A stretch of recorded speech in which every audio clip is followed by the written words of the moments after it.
your pants up. Those are unrelated. I understand that, but I think it's silly. All right, everybody, welcome, welcome, welcome. If you can, please put yourself on mute unless you really feel like you need to talk.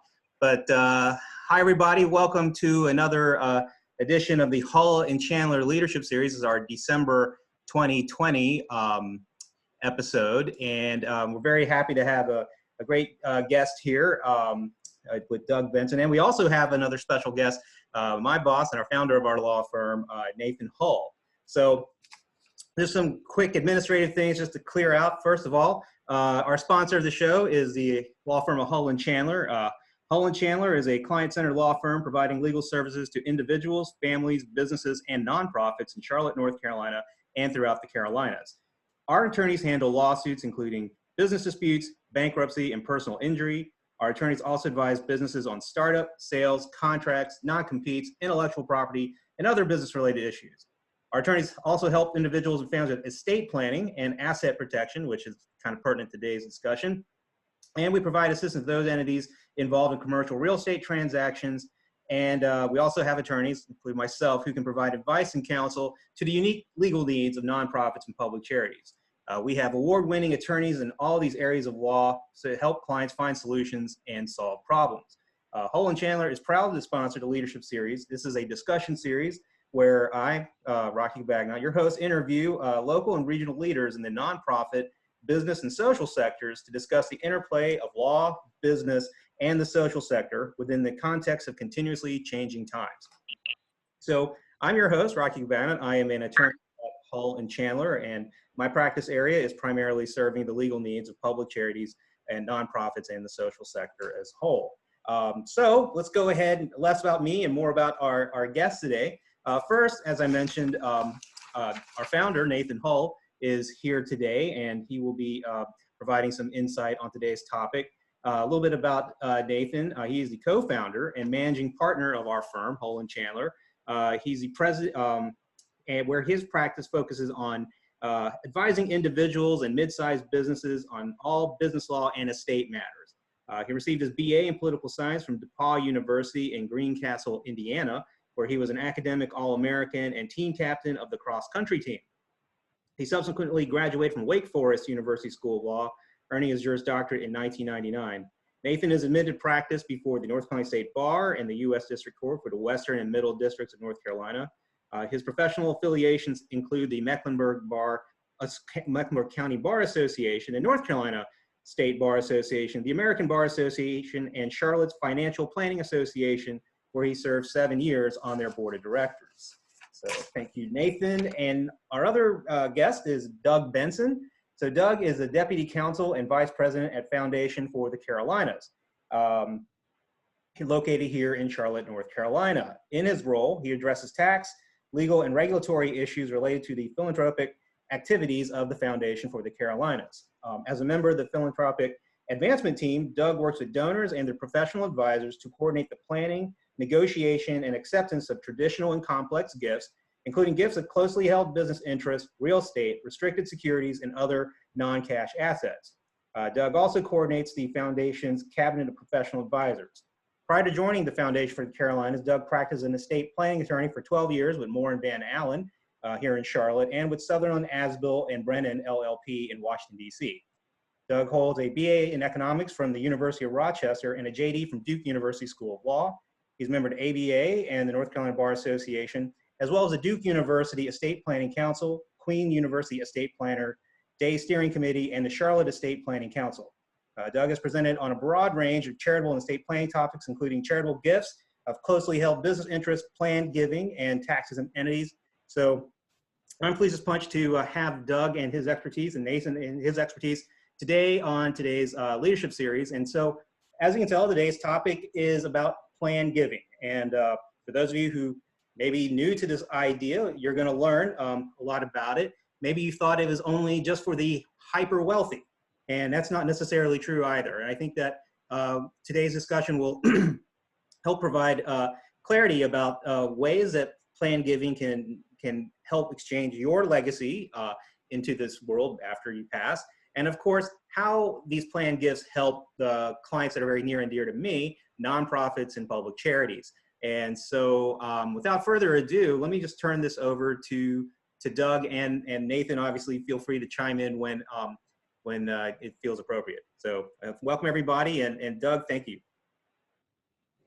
Thank you, Rocky, for the introduction and for reading my bio. It always sounds much more accomplished than I actually feel.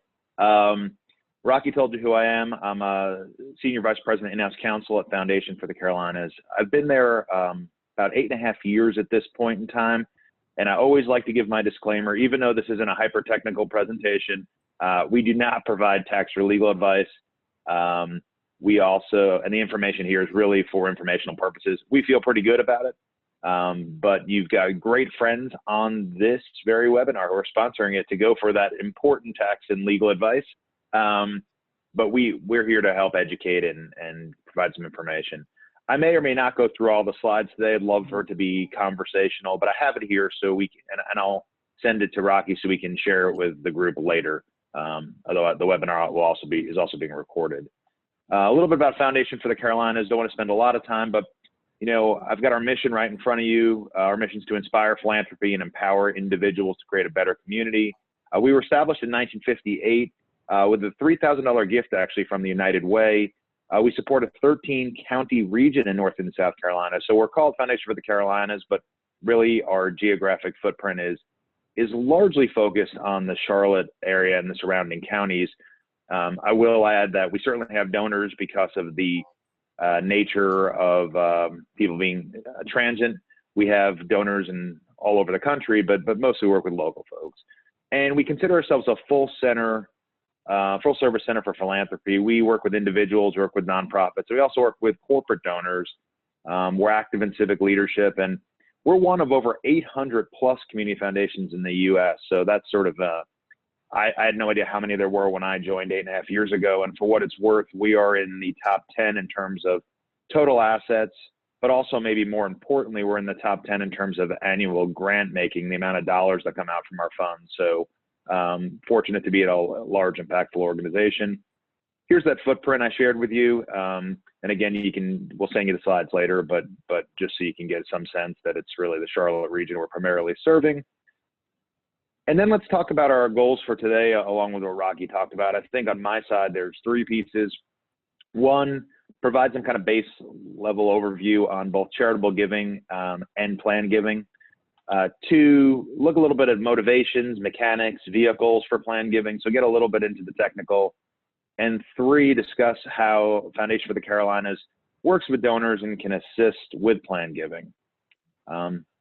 Big picture on giving, though. Let's talk about that for a second. In 2019, this is giving data, individuals gave basically lifetime giving from individuals, $309 billion. There was another $43.21 billion in bequests, and you'll see in a moment that total giving for the year was $449 billion.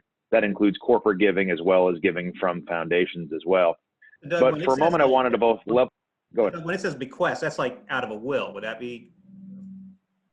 Yeah, we're talking about. I understand they categorize it as all of that kind of non-lifetime giving. So bequest is sort of the word they use for simplicity, but my understanding is that's going to include beneficiary designations, IRAs, things of that sort. Really giving that isn't lifetime driven.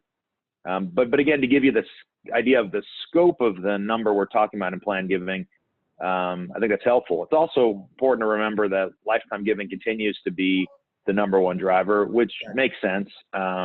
It's more beneficial from a tax perspective, typically for individuals, and also obviously that includes everything from the small gifts to a church to large gifts to a university.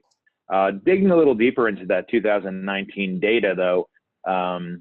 And I think you'll see a somewhere between a rounded square, if you will, going around the bottom corner, and it's where did charitable dollars go? And to no surprise, and it's small and maybe hard for you to read, but to no surprise, the majority of those dollars go to religion, education, human services, and then foundations, and then followed by health and public safety, right? I mean, it's really the areas you would expect. And in particular, you see the same trend when it comes to plan giving.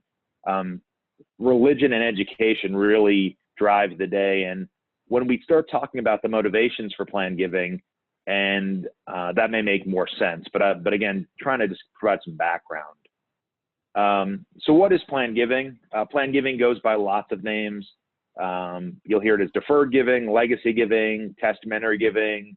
Some even call it gift planning. There's certainly a lot of definitions out there and terms. But I have a couple definitions that we've seen over time that I like to try to both narrow the definition, but also show you how expansive it can be. So the first one I've got up here is a process of charitable, legal, financial, and tax planning that enhances a donor's philanthropy. A strategy for making a gift based on donors' personal, financial, and estate planning decisions. Any major gift made in lifetime or death as part of a donor's overall financial and/or estate planning. And really one that's kind of simple, but sort of says what most of us think of, a present process of arranging a future gift to charity. Mm-hmm. And if you ask me, it's all of those things. Well, the most typical way individuals are speak of it, they're speaking of a bequest or some sort of a gift that occurs at death. I would say that these prearranged gifts, even the ones that occur during life that are more complicated, I would think of that as part of plan giving too. Okay. But again, that varies. There's no right or wrong. It's just something to think about when you hear the term. So it's not technically about expiring like mortality. It can actually be encompassed during the donor's lifetime. Absolutely. And my law professor always used to talk about clients' files maturing, which I always thought was a nice way to talk about that process. But you're right, it can happen during lifetime as well. What are the motivations for plan giving? And there's a Dakota Sioux quote over here, which we have in some materials, and I think it's interesting. We'll be known forever by the tracks we leave. So the first motivation really is the idea of creating a philanthropic legacy. And when we talk about that, it's not really just for the individual who's leaving the gift. It could be for their family. It could be for someone before them. We've seen many people create legacies for their parents, folks who may have been humble and may have left all their assets to the family, but now the successive generations want to honor them. So that legacy idea is really paramount and important. Also an opportunity to express values and support causes and organizations. I'll talk a little bit later about how easy it is. Rocky mentioned before, it's not just for the ultra wealthy, but we'll get into it a little bit later, but it's a great way to support organizations you've supported during life. It also typically allows a donor to maintain control of assets during life. Where these gifts occur at death, one of the really nice features is, both from a potential that an individual might need the assets, but also just the way many of us are wired, you can really create this important gift. You can set it all up so it'll be in motion at death, but you don't have to change what you're doing right now necessarily. And so that really helps motivate, I think, people to make these large gifts later. Many people actually have reasons not to leave all their wealth to their children. And I say that, there's different angles I've seen on that. One is, if you look at the Warren Buffetts and Bill Gates, not by their dollar size, but there are really high net worth people who say, listen, my children just have enough, right? I've given them a start. I've given them more than they'll ever need. I'd rather do something else with it. There are also, quite frankly, individuals who don't like their children. It's always a very interesting conversation to have, but, for whatever reasons. And we have people come to us who don't necessarily know what they want to do with their dollars, but they want to have an impact and do something. And it's always great to find out what they're passionate about and explore that. And then the other thing that comes up, of course, is avoiding taxes, but particularly at death, avoiding estate taxes. Now, the estate tax exemption is obviously much higher than it used to be. This is much less of an issue than it was when I started. If I want to date myself and go back 20 years, but many of you probably remember we had a federal estate tax exemption that was around $600,000, $650,000.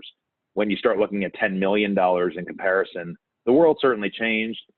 State tax rates also used to be a lot higher, but nonetheless, this continues to be an important piece. And going back a little bit to the churches and the universities and why they're so good at this, when you start thinking about a legacy and expressing values and where people build their relationships and what organizations they have a meaningful personal tie to, for most people, you're going to find religious institutions and universities, they've had some kind of continuous period of connection to them in a meaningful way.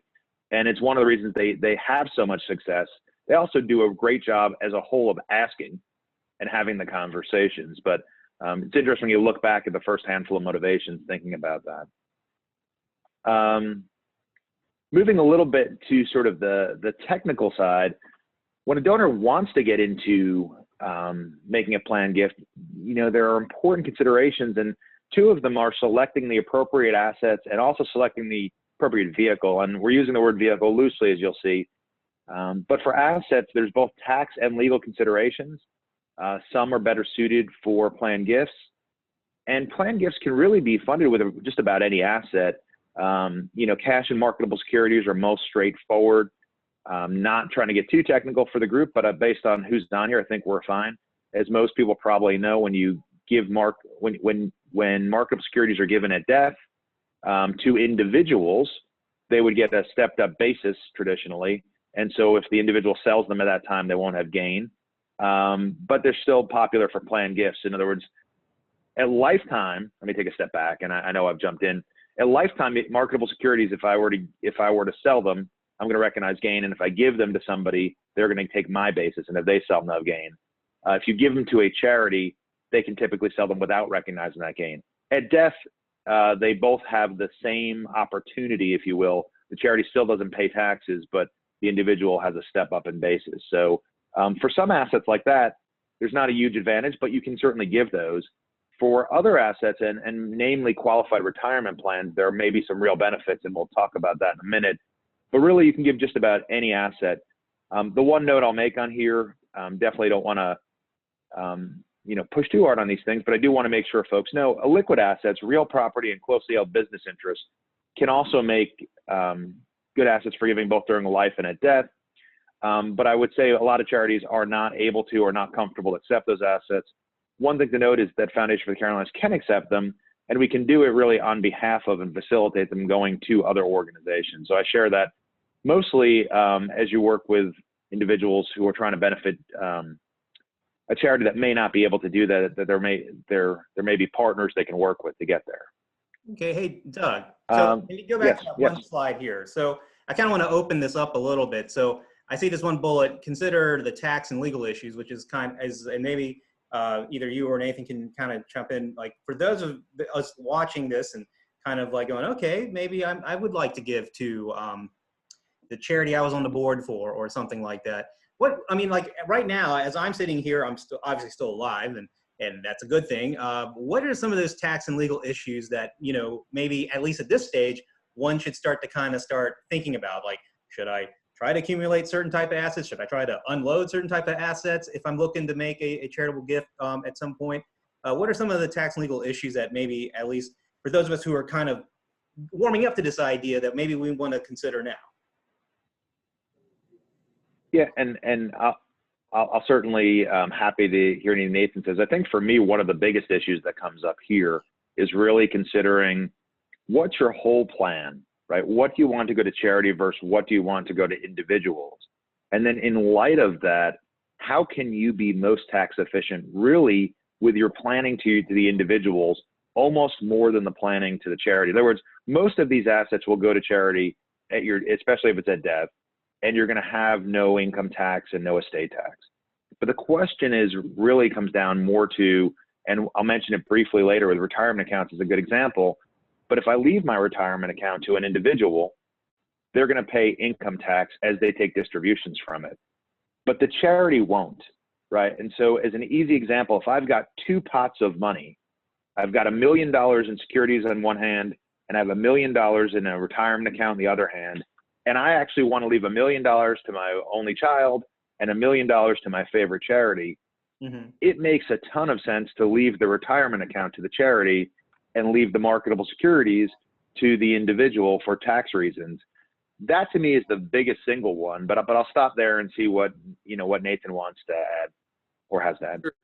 Yeah, Doug. I mean, Doug's got it. He's definitely on all the different ways you can handle this. But from our perspective, the way we usually look at it is, you look at those assets to see what vehicles are available. So if it's an issue of having a bunch of highly appreciated securities versus maybe a stream of income or just straight cash, those might just lead to different ways to make your giving occur. So it's really just a matter of figuring out the vehicle. Obviously the primary things are figuring out who you want to benefit and what your priorities are on those things. But once you figured out that, then you just figure out the assets and interest rates and those type of things that might affect what might be the best vehicle for you to make your planned giving.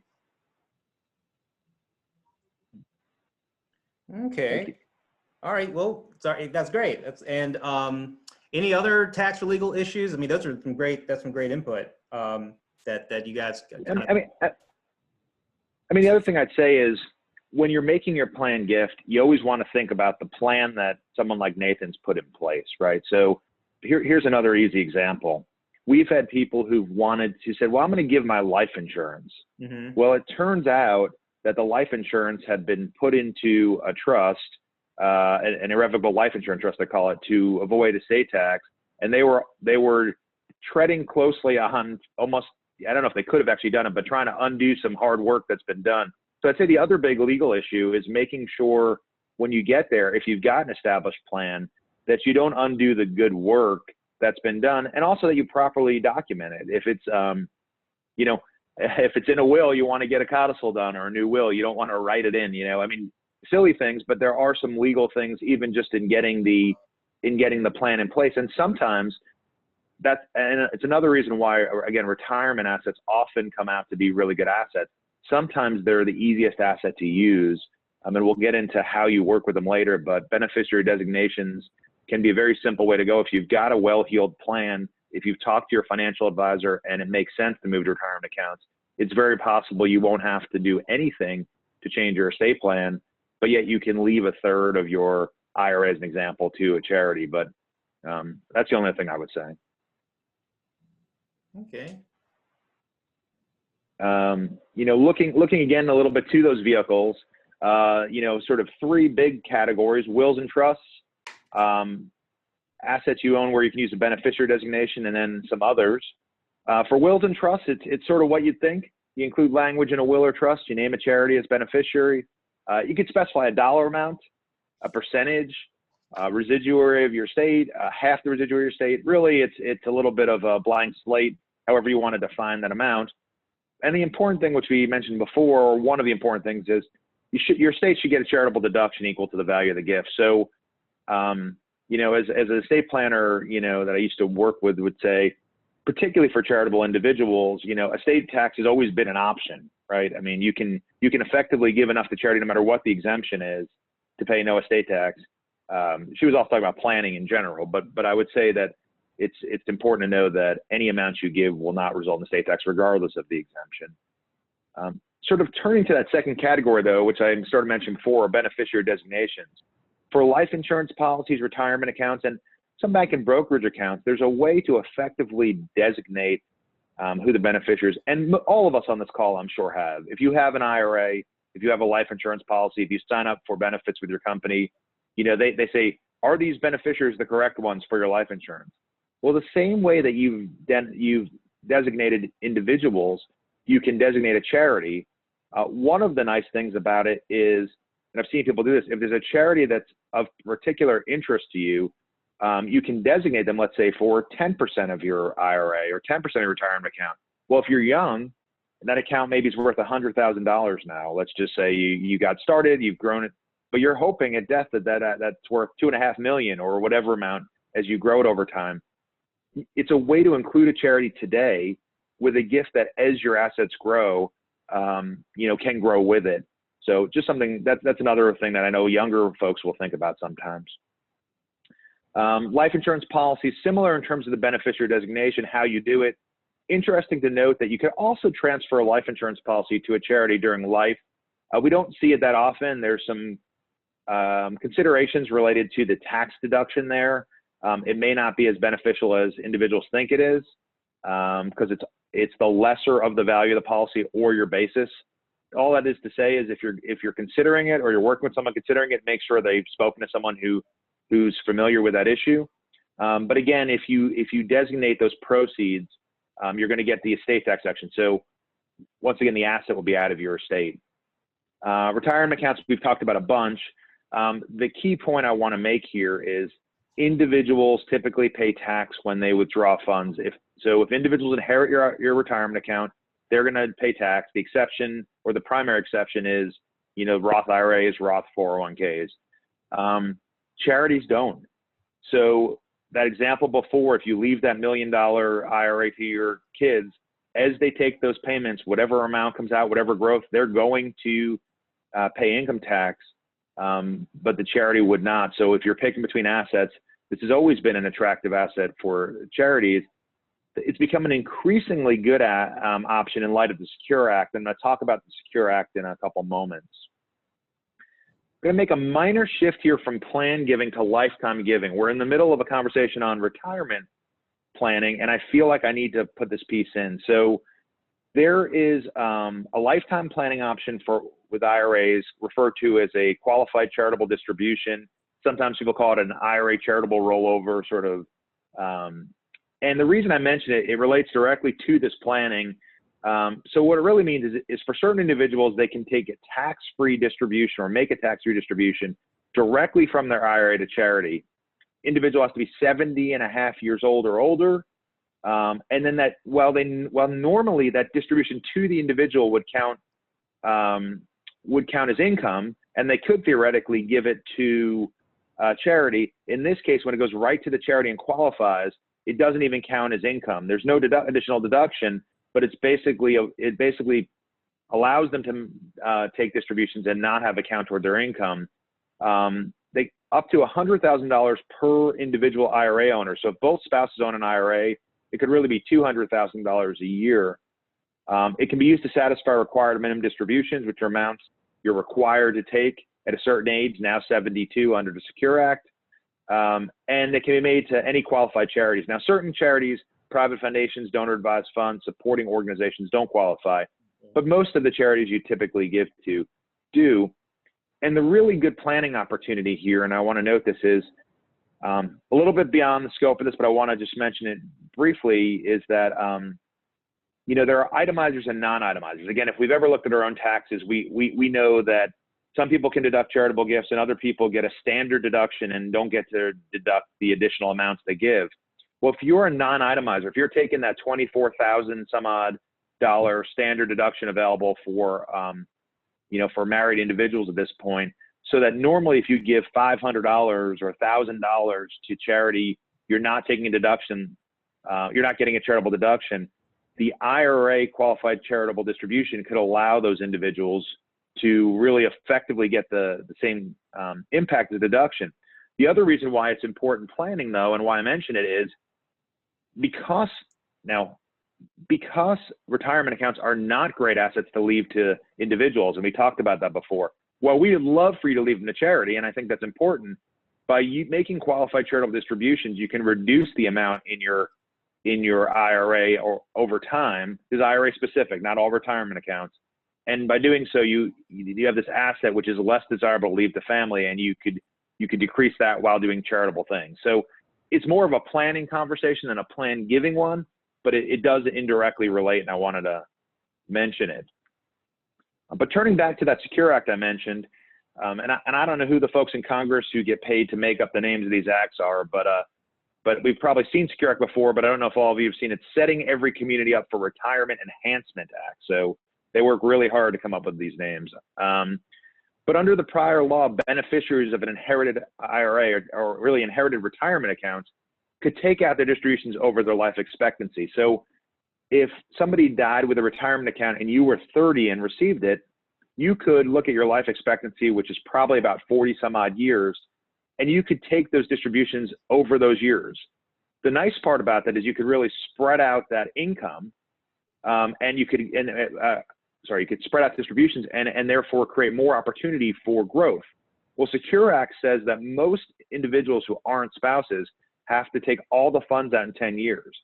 So it eliminates this stretch IRA or stretch retirement account aspect. Well, now that you only have 10 years to take that out, the opportunities for growth are further reduced. The beneficiary are going to pay taxes even sooner. And what that really means is that asset becomes an even better asset to consider leaving for charity if a donor has charitable plans. So Secure Act has sort of put the conversation about retirement accounts and charity sort of even further to the forefront. It also means, per that prior conversation, if you have an IRA, there's some reasons to make qualified charitable distributions now and preserve other assets, which might be better assets for giving to family, or quite frankly, they're just as good to give to charity, right? So if you make IRA distributions and therefore preserve your securities, you can still give those securities to charity, but you have a little bit more flexibility. So I'm going to talk about donor advised funds for a minute. And the reason I am is I want to talk about how you can use a donor advised fund for planned giving, but I realize I need to make sure the group knows what they are. So donor advised funds are basically separately identified funds or accounts. I have one, and they're maintained by a community foundation or another sponsoring organization. And what it really, and they maintain the account, send the grants on your behalf. And what it really does is it allows you to give money today to an organization, get a charitable deduction, create a fund, most typically with your own name, although it doesn't have to have your own name, right? And then you get to recommend grants to public charities over time. You get to recommend investments among a variety of investment options, or use your own outside investor in a lot of places, like Foundation for the Carolinas. We have an ability to use a investment alliance program. You can engage family members, name them as advisors, and again, you can typically send money to any public charity in the U.S. Now, again, why am I sharing all of that? Because donor advised funds have a really good potential role for planned giving. For the reasons we talked about before, you can name a donor advised fund and really name the sponsor organization for the benefit of the fund as a beneficiary of any planned gift. And so you've now done that, and the gift qualifies for charitable estate tax deduction. Well, why would you do that? A couple reasons. One, obviously you're charitable, but two, we all, if you're in the estate planning side, you know some donor out there, some individual who's named 15 charities in their will or their trust, right? There's always somebody who's really charitably minded, but so much so that they have this very complex in the sense it's got many different organizations receiving dollars under their will or trust. Well, every time they decide they don't really want to give money to an organization anymore, they want to add the symphony and remove their alma mater, they have to call up their estate planning attorney and make a change to that will or trust. Now, while estate planning attorneys generally love the business, I would say as someone who did this for 13 years, a simple codicil is in many ways the most, we're happy to do it, but it's a very difficult thing, because what we're really doing as attorneys is saying the will still works, right? Even though you think we're changing one line, when we prepare that for you, we are telling you that the will still works in part. And so what a donor advised fund would allow as an option, and we see people do this, is I'm going to take the $500,000 that I've designated for charity, I'm going to have it pay right to a donor advised fund I've set up, and I'm going to name the 15 organizations as part of a plan I work with Foundation for the Carolinas, another organization. And when I want to change that plan, it's not a formal document with all of the bells and whistles of a will or trust, and I'm able to modify that plan simply by calling someone up there and having them edit it and revise it. And if I want to involve my estate planning attorney, I can, but if all I'm doing is moving the charitable dollars around and not making other changes on the assets going in, I don't have to. So it offers a great deal of flexibility. It now allows us to do a customized plan, and it allows us to be in a conversation with someone like Foundation for the Carolinas who can really talk through some of their charitable giving in a way they may not have, because estate planners, and I did it, will help them get to their plan, but there's so many pieces. Who's the executor? Who's the trustee? Who's taking care of the children? Is it in trust? When does it come out? That I find that the charitable planning, unless the donor's really driving it, it doesn't become an emphasis, but we can be part of that kind of conversation. So I just wanted to share a little bit Hold sent on. or received email to a Cosmolex matter. Oh. Assign a billing status to ensure billable items are not missed. Okay. Sheets to include attachments. Are we still good? Copy of the Hold email on. will automatically be filed within your Cosmolex account, and tagging details will be available within the added panel. This Leveraging is. Cosmolex added for Outlook will ensure your matter-related I'm happy to continue unless it's the background's distracting. This is To learn more about the Cosmolex coming added from for here. Outlook, please visit our support portal. Well, let me continue if folks can hear me. Can you hear me okay? Yeah. Yes. The informal Okay. commercial. Well, let me, yeah. So let me continue. So just a couple more things on donor advised funds, just to keep us moving. So donor advised can be created during lifetime, though, donor advised funds. So it's and they can be created basically same day with a fund agreement. And the reason I share this is it's the end of the year, and if you or a client or someone you work with is looking to make a charitable gift, there's still a possibility to do that with a donor advised fund and really decide how to send that money out later. We see it most with folks who receive large bonuses. They may say, I got a tremendous bonus. Maybe they're investment bankers or work in a field where that happens, where large bonuses come in. They'll set up a donor advised fund, and they'll really think about their charitable giving over some period of time that follows that. The grants, as I said before, can typically be made to any U.S. public charity, regardless of where the sponsoring organization is located. So we make grants every year to all 50 charities in all 50 states because we have individuals who either are from there, live there, or connected with other states. And then one other thing to note, we get asked sometimes, can you convert a private foundation to a donor advised fund? I use convert in quotes. You can't convert it, but you can dissolve a private foundation, and as part of the dissolution plan, provide that the assets are distributed to a DAF. So we'll find individuals who maybe created a private foundation with less assets than would have made sense, and they're now realizing all of the work involved, or perhaps they decided to do something else with other assets, and their plans changed. So we'll do that.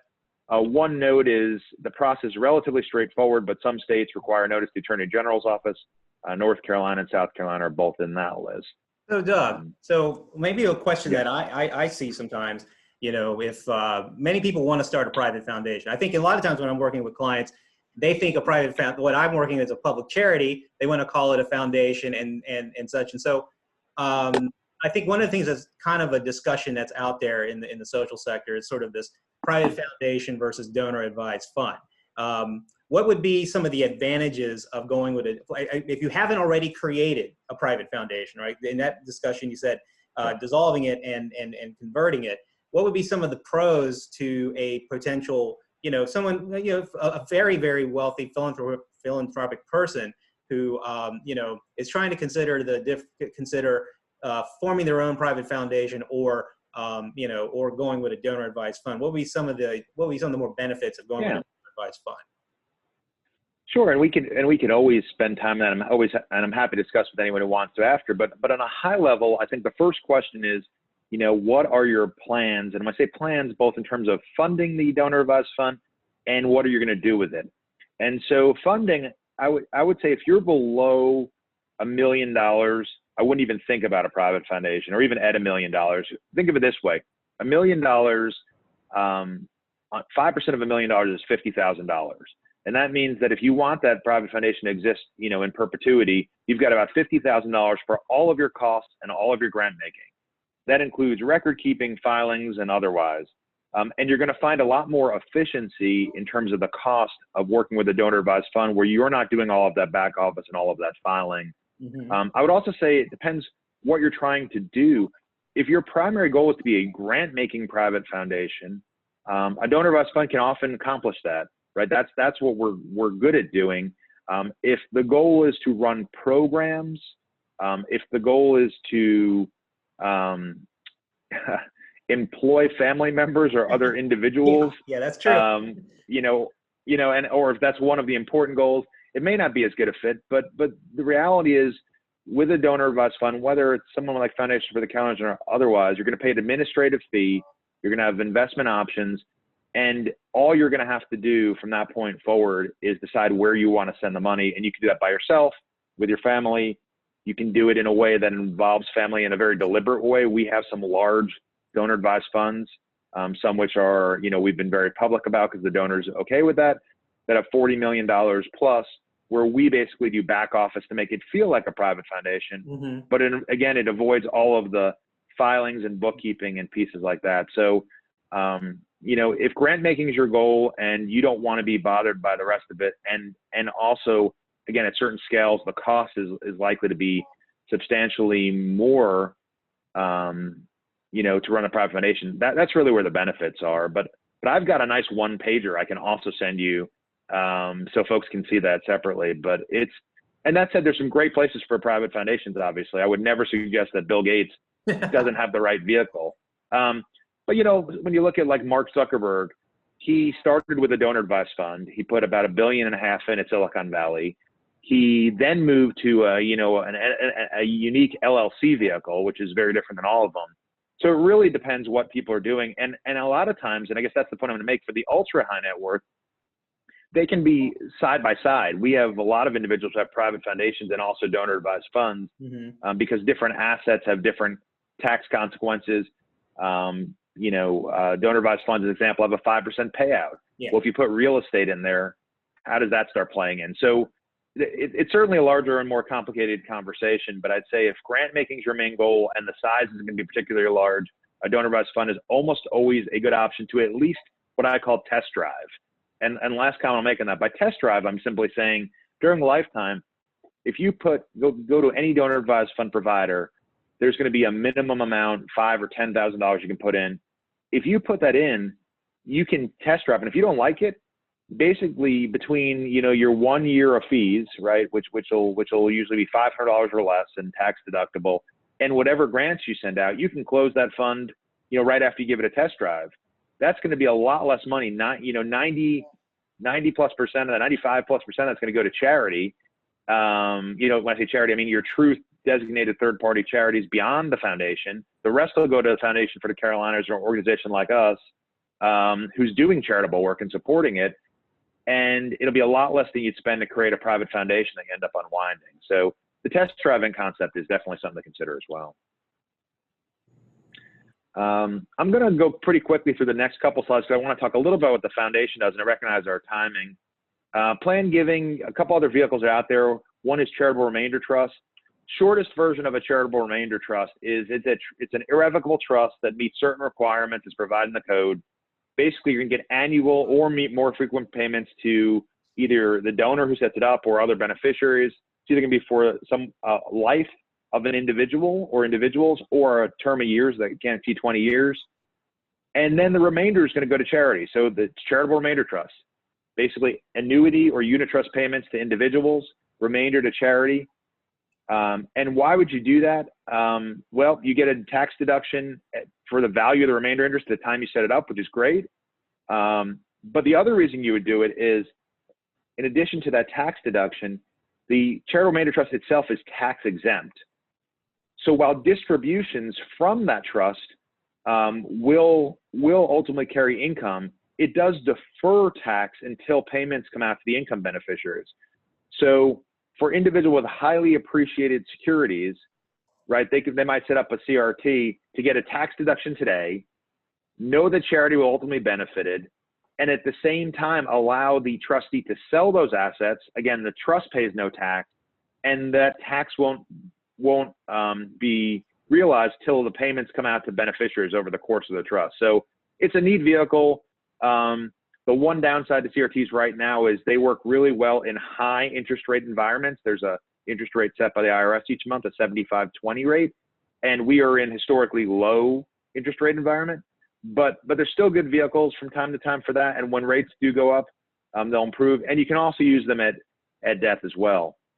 The flip side of that are charitable lead trusts.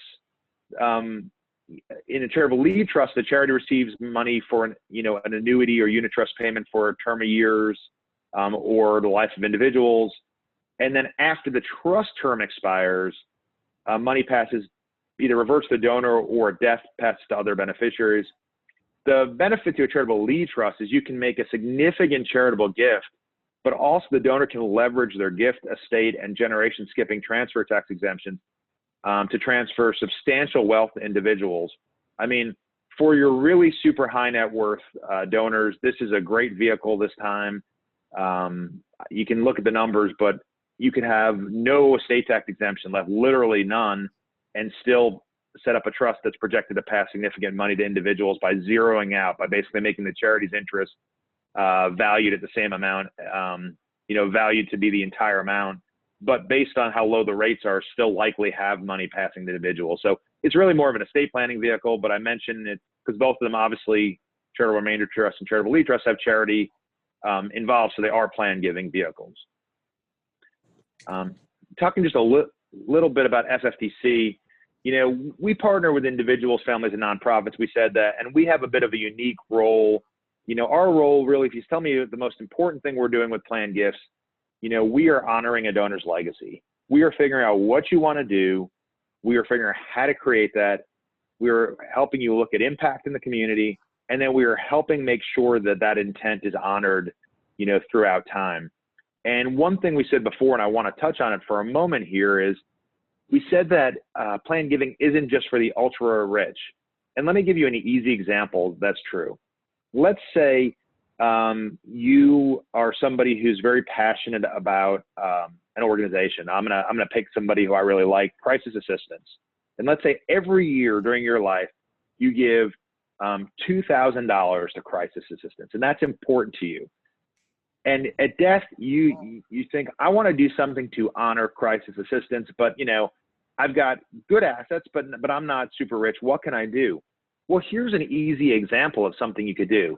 Let's say you took $50,000, and let me be clear. I know that's still a lot of money, but it's a amount of money that a reasonable that many professionals and many hardworking people can ultimately leave at death. And let's say you put that in a fund for crisis assistance, and you put in an endowed fund, and you said every year in my name, I want crisis assistance to receive spendable. It's called spendable income from the trust. Well, typically that's around 5% of the value. I said trust, but from the fund. Typically that's about 5% of the value of the fund. So if you put $50,000 in, every year, give or take, crisis will see about $2,500 in your name. And so what's happening is you've created this legacy, and you've taken the giving you've done during life, and you're continuing it in perpetuity, right? And so it's just an easy example of how you don't have to have $100 million to leave a gift, and at whatever size that can still be done. So I wanted to share that as a quick example, and I'm going to just talk just a couple more slides on some of the work we do, but didn't want to miss that opportunity to show you can add zeros and you can multiply those numbers, but it shows that plan giving can be attainable for individuals, of really varying wealth. A quick slide I think is interesting on role of community foundations, because we talked about how Foundation for the Carolinas is a community foundation. Well, Frederick Goff, he was a lawyer, a banker, and he founded Cleveland Community Foundation over 100 years ago. He has this quote, which I think is great. He says, how fine it would be if an individual who was about to make a will could go to a permanently established organization and say, here's a large sum of money. I want to leave it to be used for the good of the community, but I have no way of knowing what the greatest need 50 years from now will be. Therefore, I place it in your hands to determine what should be done. Now, we can certainly do that, and so could any community foundation, but it's interesting to show that's sort of the origin. And even though we do a lot of work with endowed funds, like we just talked about designated funds for an organization or donor advised funds, I still think that idea that someone's not going to be there 50 years from now, even where they tell us what they want done, what if crisis assistance isn't there in 50 years? We're going to talk to you in advance about what happens. We're going to have policies if you don't tell us what you want to happen. So that money goes somewhere else. So I still think that stewardship role and that role for the community is unchanged, even as some of the functions have changed. Quick slide just to show, and you can look at it when the materials come, but as part of our work as a foundation, we also do a lot of civic work. We've been directly involved in things like the Carolina Thread Trail, the Levine Center for the Arts, Read Charlotte, the Charlotte Mecklenburg Opportunity Task Force, and now the work of Leading on Opportunity Council. So, we have the civic role as well. I share that so people understand that while we do plan giving and donor advised funds, there's more to what foundation does than that. And we offer what we generally call, and this is, I think the third to last slide, Philanthropic Solutions. And the reason I put this on here is to show you we can do a lot of things. We mentioned donor advised funds, but we have scholarship funds. We have field of interest funds. You know, let's say you want to do something for education, but you want to leave it to discretion of a group to figure out where those highest and best needs are. We can help you with that. We have community impact funds, which are on the next slide and really are a version of field of interest funds. We can help with charitable trusts. We can help provide back office for private foundations. And we can also accept gifts of real property and business interests, including gifts that are facilitating really amounts ultimately passing to other organizations. A word on the community impact funds. This is really one of the newest things that we've started doing. And the goal is to align you know, our discretionary and field of interest assets into categories that advance the needs of the community. And we've created these 8 broad categories. And so for an individual who doesn't know a specific organization they want to benefit and doesn't know how needs will change, but says, I want money to go to health and human services, they can leave any amount, right? If they want to create a really large fund in their own name, that's fine. But if they just want to sort of contribute to the community pot, contribute to the opportunity here for someone to look at those needs, we now have these funds. And so I share that again as an opportunity for something someone might want to do as part of their planned giving. And then just some final notes on Foundation for the Carolinas. You know, we're well positioned to help our donors accomplish a variety of charitable goals. You know, we can engage the family and experience. We can help support charities in perpetuity. We use that example. We can help meet community needs. I would also say that our team, in many ways, you know, I'm just one example of our team. We have attorneys, CFPs, CPAs, and folks with MBAs who've really largely been in the, interesting enough on my team, largely got their, cut their teeth on the for-profit side and really bring a lot of that expertise to be able to work with people like Nathan and like Rocky to really be able to be partners and, you know, in planning. And again, we have deep expertise, and that idea again of donor intent is really paramount to what we do. And the other thing I'd share is we have a current pipeline, an estimated $800 million in documented planned gifts. Now, I wish I could say those $800 million were coming for our discretionary use, but those are donor advised funds and endowed funds, and they're supporting the symphony, and they're supporting crisis, and they're supporting any of a number of churches and other religious institutions. And to me, I share that number as 2 things. One, it's a testament to our community's generosity that all these gifts are there. But 2, it's a little bit of an example of the level of trust which I feel like we've built up within the community, that there's so many dollars there.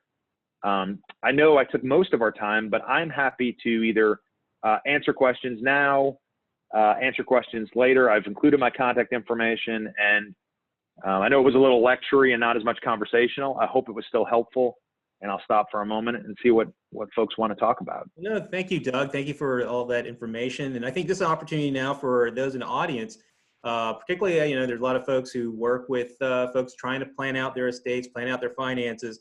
It's been a great opportunity for you to ask, particularly Doug or Nathan. If you have like public charity type questions, you can ask me. But at this time, you know, definitely let's have that conversation now. Well, while we're at it towards the end of the hour here. So just hop on in or put something in the chat.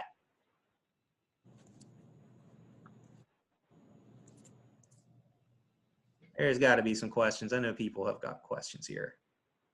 Well, first of all, Rocky, I don't have any questions, but I do really appreciate Doug's vision associated with all of these levels, because I think most people are very intimidated by, well, I've got to have, you know, X, and I have to do this and I have to do that. And it's really great to just see that you've got a group of people that really can to work with, you know, the folks out there that are looking to leave that legacy and maybe don't have the opportunity to create a foundation. So I will say one thing, Doug, I will definitely be in touch. I've got plenty of people I'd like to connect you with, so thank you. Thank you for the kind words, and I look forward to it. And like I said, my information is up there. if you come up with things later as well, and I will send this deck to Rocky immediately and share that as well. But if people have questions, I will say the other thing about my job, which is I really like, is I spend a lot of time not just with donors but with advisors, because I'm fortunate enough to run into so many charitable issues that, you know, feel free to call me. If I can't answer, someone in my organization often can, and it's bizarre things. I mean, it's you know, if a husband and wife make a joint charitable gift, but it was the husband's asset and the wife dies, do they get to carry the charitable deduction? I mean, it's just really bizarre. Do they carry it forward beyond that, or does it get lost at death? It's these really weird things that fortunately we run into enough where they're there. Or I want to give a gift of gold. Does it count as tangible property, or does it count as, you know, it's this really interesting. So I share that I enjoy the questions. Sometimes I don't know them and I have to figure them out for myself because I feel like I have to know them after that. But also feel free to use me as a resource beyond referring that, because we appreciate the opportunity to do that. This is Jill with America's Tooth Fairy. Really appreciate all the information that you shared. I didn't have any questions at this point, but really found the presentation to be very informative, and appreciate you guys making this available. Oh, you're welcome. Hey, Pat, thanks. Barry Ozer here at Magnolia Capital Partners. I just would like to just connect, and first of all, thank you. And then if Shannon could, you know, help us connect live, that'd be great. I'd love to talk with you about a few situations. Thank you. And Doug, this is Nathan. I want to thank you for your presentation. It's very informative. It's hard to cover that kind of stuff in 1 hour. You know, I think one of the nice things is that, you know, this audience is a lot of financial planners, and I think the topics you chose are great for them, because in particular, the retirement planning is an area where, you know, financial advisors are always working to defer that and defer that and defer that and create a tax issue later on in the process, and pointing out what a good vehicle that is to use for charitable gifts, to keep it efficient and keep it easy is a great point, along with the points on the donor advised funds that just make everything easier. You know, everybody that has these legacies they want to leave, you know, may be thinking about foundations or things of that nature that are just so complicated for the average client to deal with. Whereas a donor advised fund, I love the point about the codicil and making it so that attorneys don't have to deal with that when they want to make a change, because, you know, I'm with you. You know, there's nothing worse than a codicil, because all I can give you is a deliverable of like 2 pieces of paper, and I got to charge you for going back through and making sure the whole document works. Yeah. And that's not what everybody wants. So we'd all love it if we can get people hooked up with donor advised funds. And it sounds like there's even opportunities through your organization and others to make sure that some of these advisors might be able to continue to help advise on some of those funds. So it just makes a good opportunity for everyone in the charitable space. And with this particular group of a lot of financial advisors, I think you did a great job picking a great topic. And we appreciate you coming on and sharing all that information. Thank you. Thank you for inviting me, and I really appreciate the opportunity. All right. Thank you so much, Doug. I mean, yeah, very, very informative.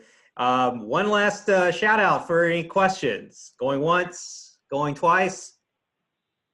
All right. Well, if there are any no other any questions from the gallery here, just well, thank you very much for attending another Hull and Chandler Leadership Series. We'll be back in January, and if Shannon hasn't told you, we're going to be going bi-monthly starting in 2021. That the feedback that we've got about the show has been very positive, and they'd like to see more and not less of us. So we're going to do some of that, and so we'll look forward to you joining us in 2021. Until then, you know, please have a very safe and very, very safe holiday season, and we will touch base with you again. So thank you, and enjoy the rest of your week, and have a great rest of 2020. Thank you. Thank you. Thank you, Rocky. Appreciate you.